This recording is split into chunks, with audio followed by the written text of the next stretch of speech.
মুখে মুখে ভালোবাসি বললেই ভালোবাসা হয় না। ভালোবাসাটা মন থেকে আসতে হয়।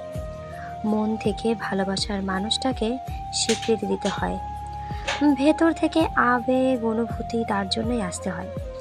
কেউ তোমাকে জান কলিজা লাভ ইউ বলে উল্টে ফেললো, এর মানে এই না সে তোমাকে খুব ভালোবাসে। চামড়ার মুখ দিয়ে অনেক কিছুই বলা যায়, দিন শেষে কেউ তোমাকে সত্যিই যে ভালোবাসে, তোমার প্রতি তার আচরণ আবেগ অনুভূতি সেটা বুঝিয়ে দেবে। কেউ তোমার সাথে অ্যাডজাস্ট করতে পারছে না, তোমার ভালো লাগা মন্দ লাগা তোমার আবেগ ইমোশনকে মূল্যায়ন দিতে পারছে না, তার মানে সে তোমাকে ভালোবাসে বললেও আজও তোমাকে ভালোবাসতে পারেনি।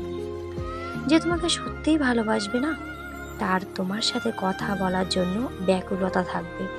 সে তোমাকে প্রতিটা মুহূর্ত মিস করবে। তোমার সাথে কথা বলা সময় কাটানোর জন্য অস্থির হয়ে যাবে। তোমার মেসেজের উত্তরে দেরি হলে কষ্ট পাবে, অভিযোগ করবে, অভিমান করবে। নড়বড়ে ইমোশন নিয়ে ভালোবাসতে যাবেন না। ভালোবাসলে জেদি হতে হবে, একরোখা হতে হবে, নয়তো আপনার দুর্বল ভালোবাসা পরিবার সমাজ বাস্তবতার চাপে হারিয়ে যাবে। দিন শেষে যারা জেদি হয় তারাই সব কিছুকে তুচ্ছ করে পাত্তা না দিয়ে ভালোবাসাকে পূর্ণতা দিতে পারে। আর নড়বড়ে প্রেমিক প্রেমিকাদেরই বিচ্ছেদ হয়, মনোমালিন্য হয়, অবশেষে ডিপ্রেশনে ভোগে। তাই ভালোবাসাকে মূল্যায়ন দিতে শেখো।